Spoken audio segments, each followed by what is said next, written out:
إن الحمد لله نحمده ونستعينه ونستغفره ونعوذ بالله من شرور أنفسنا ومن سيئات أعمالنا من يهده الله فلا مضل له ومن يضلل فلا هادي له وأشهد أن لا إله إلا الله وأشهد أن محمدا عبده ورسوله أما بعد حديث لأبي ذر الغفاري رضي الله عنه يقول أمرني خليلي صلى الله عليه وسلم بسبع أمرني خليلي بسبع Abu Dharr radiallahu anhu said that Allah subhanahu wa ta'ala's messenger أمرني قد تكون على سبيل الوجوب وقد تكون على سبيل الاستحباب.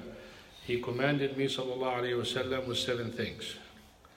And commanded me means you must do, and it means it is good to do. So it can be a wajib and it can be mustahab. And different narration, awsani. Awsani is like wasiyya. Khalili, what is Khalil? My name is Khalil, Hassan Khalil. Khalili, my close friend, very close friend. That's why وَاتَّخَذَ اللَّهُ إِبْرَاهِيمَ خَلِيلًا. Khalila, Ibrahim alayhi salam, Khalilullah, wa Muhammad sallallahu alayhi wa sallam, Khalilullah. Al-Khulla يعني أقوى أنواع المحبة. This is the closest relationship that you can have, referring to love, is when you refer to Khalil. So he said, radiyallahu an, Amarani Khalili. So he's referring to Prophet Muhammad sallallahu alayhi wa sallam as his most beloved and close friend, and he should be sallallahu alayhi wa sallam to each and every one of us. 7 things. Let's take a look at every one and see the point in it to see why the Prophet sallallahu alayhi wa sallam took advantage to command or advise Abu Dharr al-Ghafari. النصيحة واجب صح؟ أحيانا نصيحة أحيانا واجب. But نصيحة usually comes from a person who loves you. I believe عمر بن الخطاب رضي الله عنه قال لا خير في قوم ليسوا بناصحين ولا خير في قوم لا يحبون الناصحين. So there's no goodness in you if you don't advise one another, and there is no goodness in you if you don't accept the advice from another. And you take the advice, that doesn't mean you have to take it. Because you can advise me with something, I see other things better than that. Your advice is something good you like for the person, and the person doesn't have to take it if he doesn't want it. But if you simply reject it because you don't like the person, then you have a problem. Number 1, أمرني بحب المساكين والدنو منهم. To love masakin. Masakin is like poor people. To love them and to get close to them. Why you want to? If you love someone, what do? You take care of them. You help them.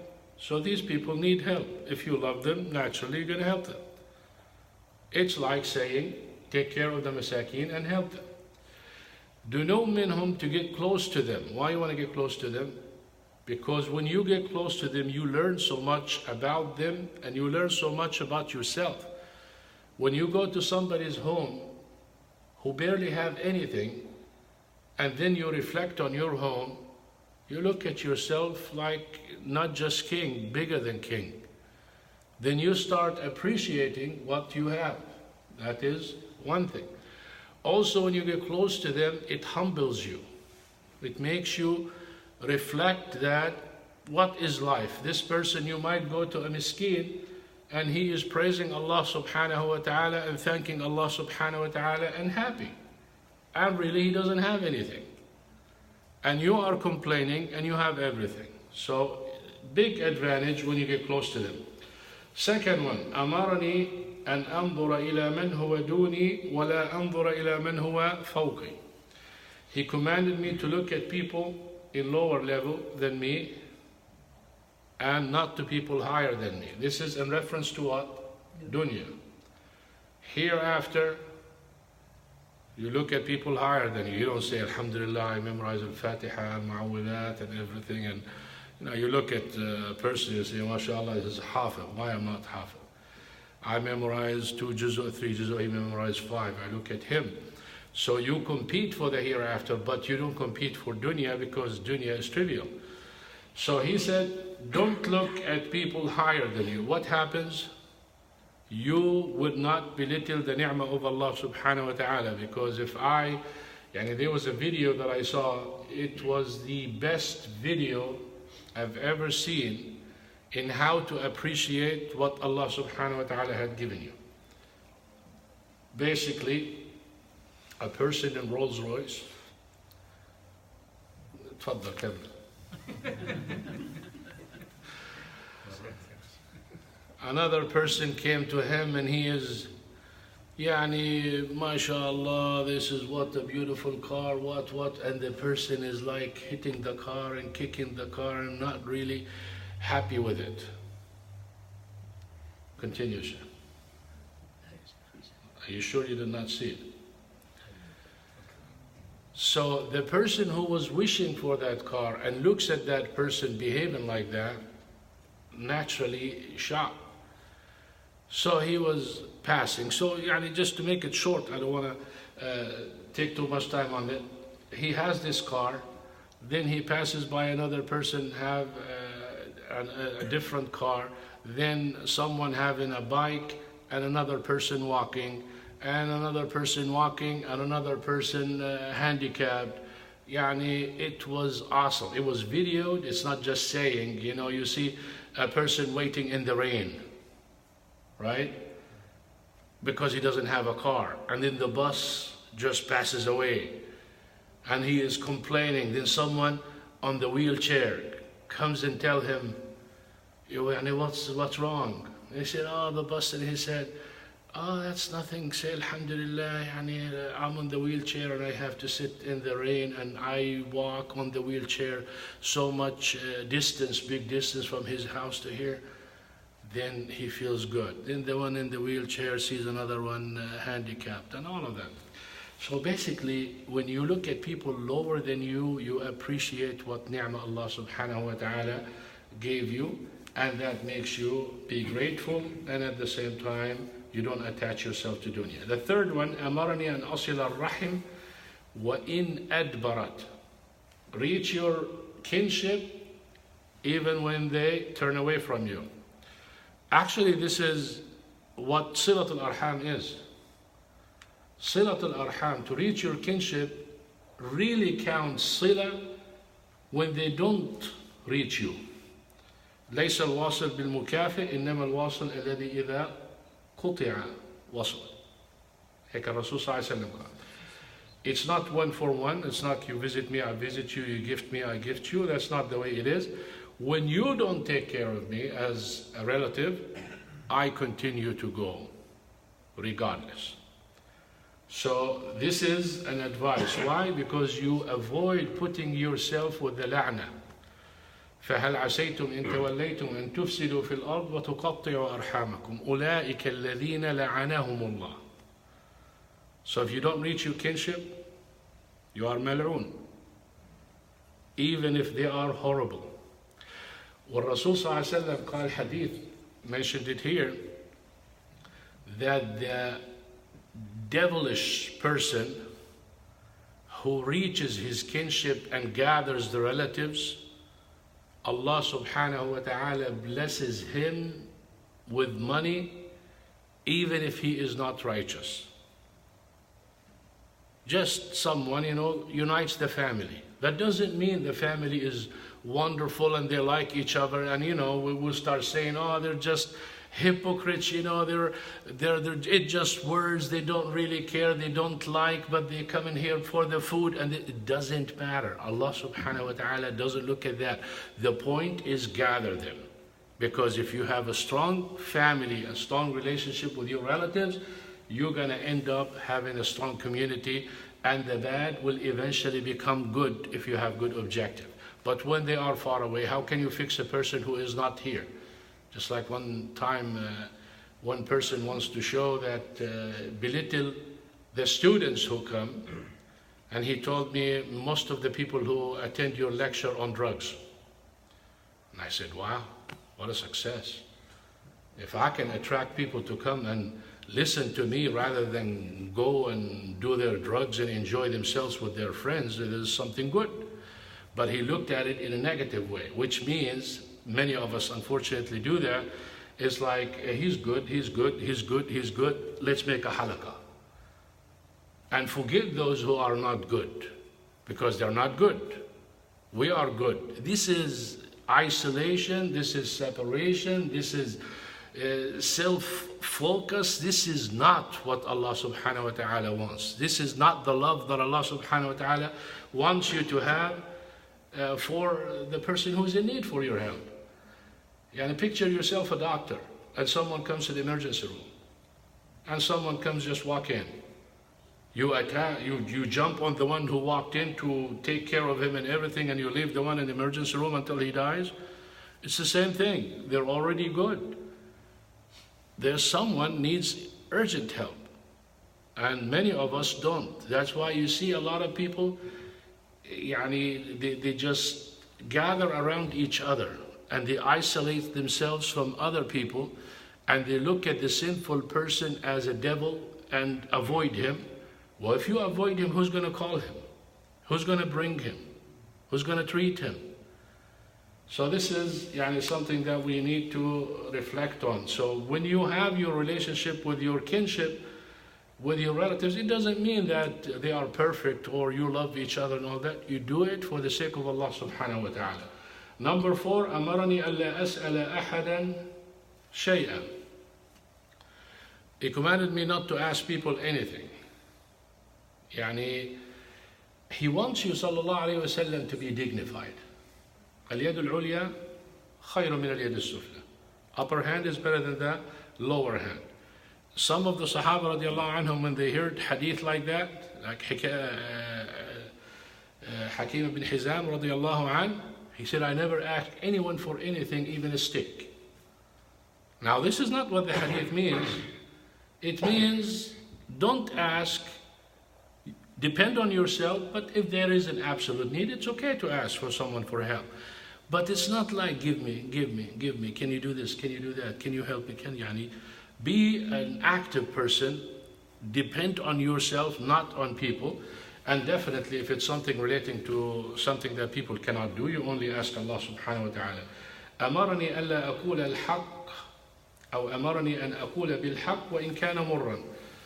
مرا على من أقول له الحق.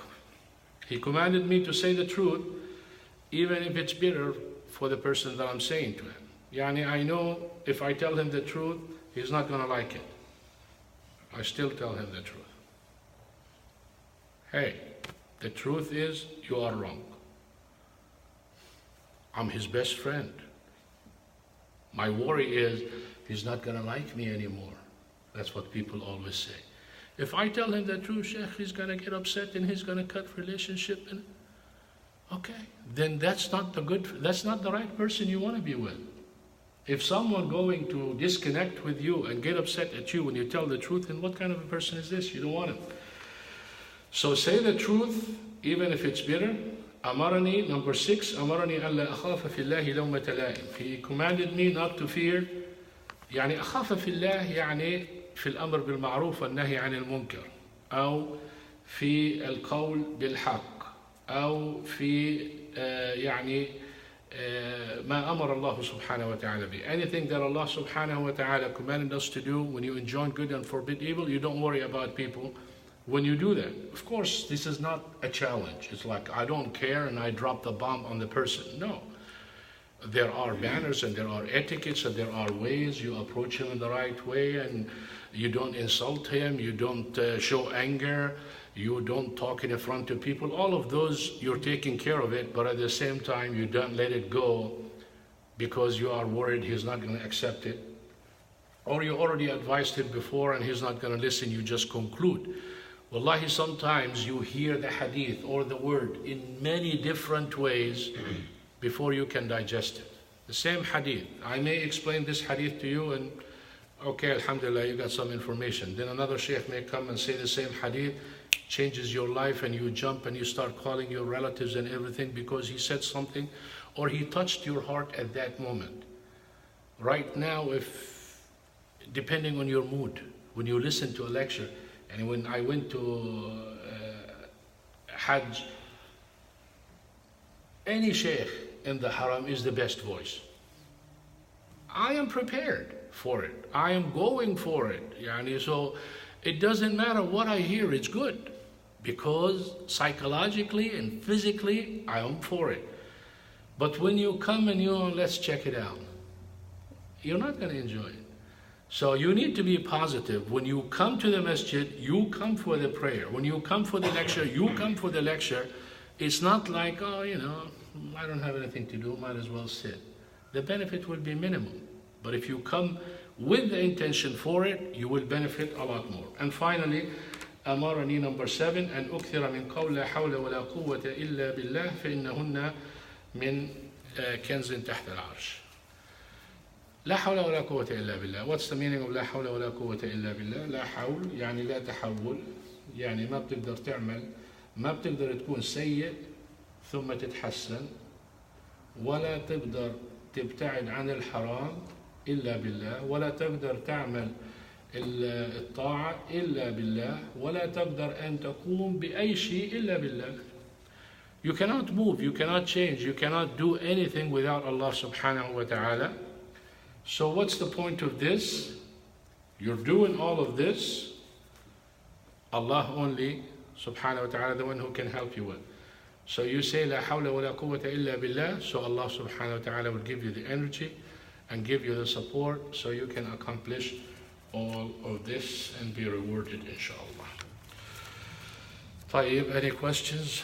We're going to change that because one brother said you don't ask people to ask questions. If you don't ask questions, ما شاء الله تفضل. ما تقول لي عن صاحب الروز. لا لا لا لا. ايوه تفضل. أنا شفت الفيديو قبل يومين سبحان الله. Beautiful صح. بالنسبة لصلة الرحم، قريت إنه في أكثر من تعريف لصلة الرحم. بالنسبة المنطق الإجمالي صلة الرحم، مين بيكون صلة الرحم؟ صلة الرحم, reaching your kinship, there's a hadith that says صلوا الأرحام ولو بالسلام. Reaching your kinship doesn't necessarily mean go live with them or spend so much time or every week. Even if you just pick up the phone and say Assalamu alaikum, even if you visit them in occasions, in Eid and such like that. So depending on the rahim and how close the rahim to you, and at the same time, it depends what satisfies the rahim. Maybe some people, if you pick up the phone and you send them a text on WhatsApp, they're content, alhamdulillah, this is good. But some of them maybe a little bit more. So you know your rahim and what pleases them, you do that. You focus on those whom they're not that good. That's the challenge. That's the challenge, is when you read someone whom you know hates you and you swallow your pride and you do it. That is Salat al-Arham. In it, so much built to your character and to your strength and to your iman beyond imagination. Anytime you can humiliate yourself or humble yourself is a better word, for the sake of Allah subhanahu wa ta'ala, you taste the ibadah. Subhanallah, this is like someone cusses you. You can cuss him and you can beat him up too if you want, but you control yourself. I think I understood the question. Who are how far they go in? I read it started with the grandparents. الأرحام حبيب الأقارب. الأقارب عموما رجالا ونساء, men and women, the relatives, but there are priorities. Your mom is rahim, your sister is rahim, your aunt is rahim. These take priorities over the farther. So you just move out. The farther you are from the mother and the father, the less importance it becomes, but it is general for everyone. Any question, brother? Aywa Sheikh. Did you come on time today? Yeah, I was good. Alhamdulillah. Good. Yeah, you know, wallahi, I was thinking about that. I went for him without saying 5 and 6.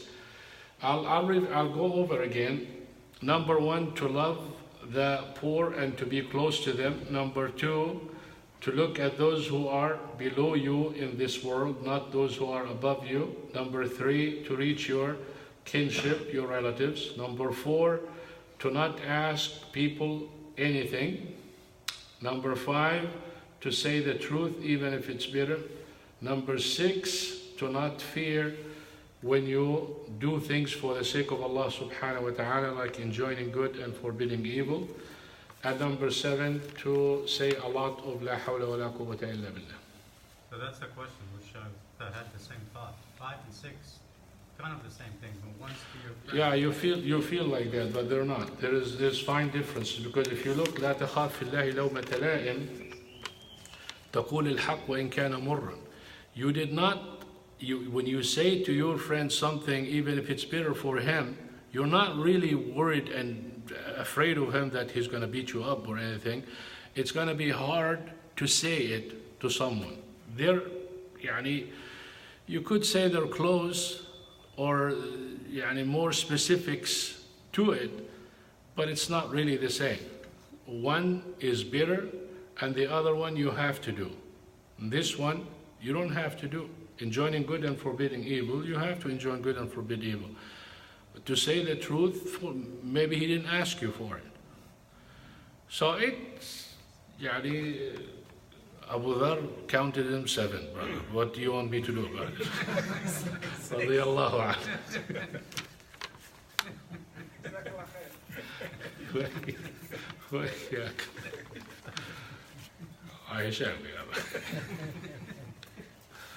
سبحانك اللهم وبحمدك أشهد أن لا إله إلا أنت أستغفرك وأتوب إليك. هلا شيخ عادل، كيف حالك حبيبي؟ جزاك الله خير شيخ. يلا عليك. والله اليوم أثر عليك الطاقية من سلطنة عمان، أثرت عليك كثير. شو صار في عدن عمان؟ طاقية تعيتها. هذه من عمان؟ بالله عليك. شو بعرف؟ لو شلحتها كانت الدرس أحسن. جد؟ This is from Oman, brother? صح. السلام عليكم، جزاك الله خير. والله مش عارف. أنا بالخليج بعرف كل شيء. هو كان بالإمارات وبالكويت.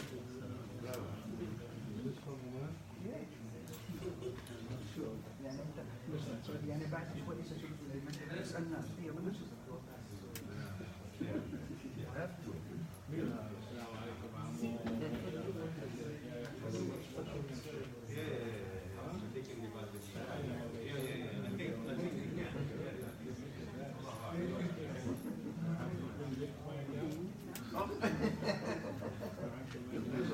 I know.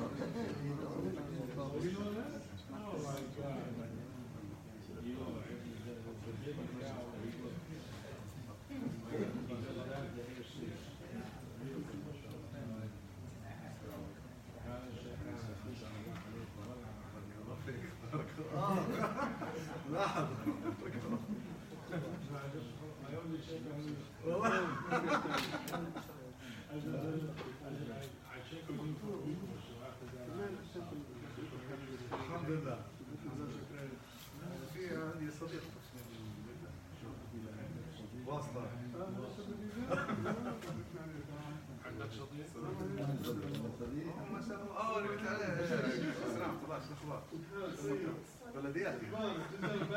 الحمد لله. بلدياتي. جو باي. خلاص انا عندي مشكلة. انا مواليد ترهونة.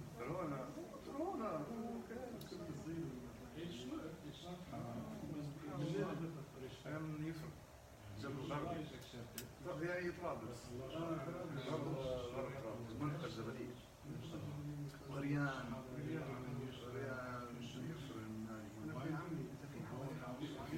في عندي عمامي 3 قاعدين بالبريقة والله واحد محفر واحد ما يفعل. ما شاء الله في يعني عندنا ليبيين خاص ولا ليبيين يعني اصلهم والله بيقول لي شوف لي واحده بيقول لي شوف لي واحده لا هذوك مش الليبيين هذوك اليمن ولا عمان اليمن صاحبي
Wow, it's not finished.